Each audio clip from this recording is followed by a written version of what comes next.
জমি থেকে আখ কেটে সেই আখ মাড়াই করে সরাসরি গুড় তৈরি করছে। বর্তমানে এই ভেজালির যুগে সঠিক কিছু পাওয়া খুবই কঠিন ও দুরূহ ব্যাপার স্যাপার।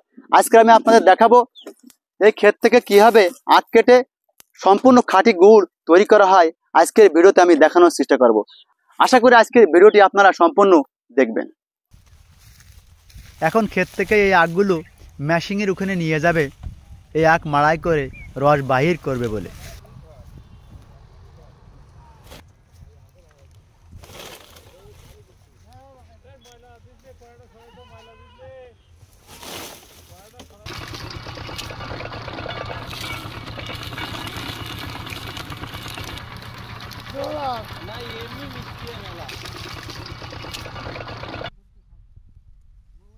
আচ্ছা, এই যে আপনারা এখন যে জ্বালাচ্ছেন, তো জ্বালানোর এটা কতটুক রস থেকে আপনার কতটুক আখের গুড় হয় সেটা একটু বলতেন।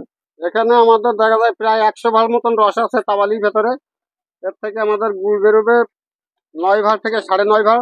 এখন বর্তমান সময় তো আপনার অরিজিনাল আখের গুড় খুব কমই পাওয়া যায়। আমাদের বাজারে যেসব আখের গুড় গুলা বিক্রি হয় দেখি অনেকেই হয়তো বা চিনি দিয়ে আর কি গুড় তৈরি করে। তো আপনারা কি এর ভিতরে চিনি টিনি মিশান নাকি? না, আমাদের ভেতরে কোনো কিছু মিশানো নেই। যেটা আছে সলিড আছে, একেবারে খাঁটি আখের গুড়, তাই তো? হ্যাঁ, খাঁটি আখের গুড়। দেখলেন একটু আগে যে মেশিন থেকে মাড়াই করে যে রসগুলাই তাপালে ঢাললো, সেইগুলা দেখেন এখানে কিন্তু ফুটতেছে। আর এখান থেকে কিছুক্ষণের ভিতরে তৈরি হবে সেই অরিজিনাল আখের গুড়।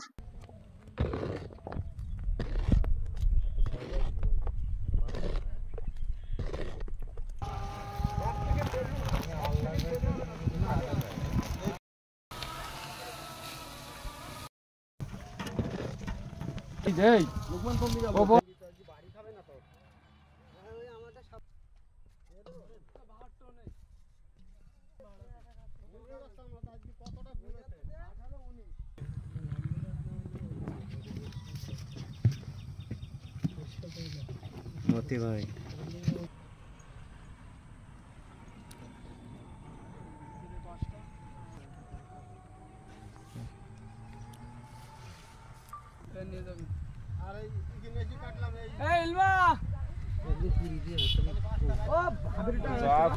একটু কম হবে।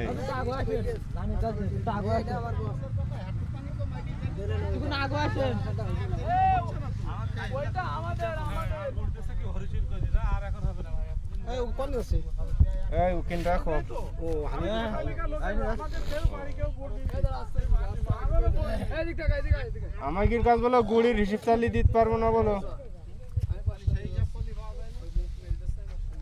ভাই। গুড় কি বাসার জন্য নিচ্ছেন? হ্যাঁ, বাসার জন্য। এই অরিজিনাল গুড় দেখে মানে অরিজিনাল খুব খাঁটি সুস্বাদু এগুলো। খাঁটি গুড় দেখে না নিয়ে পারলেন না? না, এর আগে কখনো কিনেছেন ভাই? এর আগে একবার নিছি। আচ্ছা, কেমন স্বাদ হয়েছে খাঁটি গুড়? খুব ভালো স্বাদ, খুব মজা, খাঁটি সুস্বাদু খুব। আমরা খেয়ে তৃপ্তি পাইছি, তাই জন্য আবার নিচ্ছি। এ কি ভাত দেখা নাকি পিঠা বানান? পিঠা বানায়, ভাত দেখায়, পান্তা ভাত খাওয়া যায়, খুব মজা লাগে। এই তুই ধর দিন আমাকে সাথে।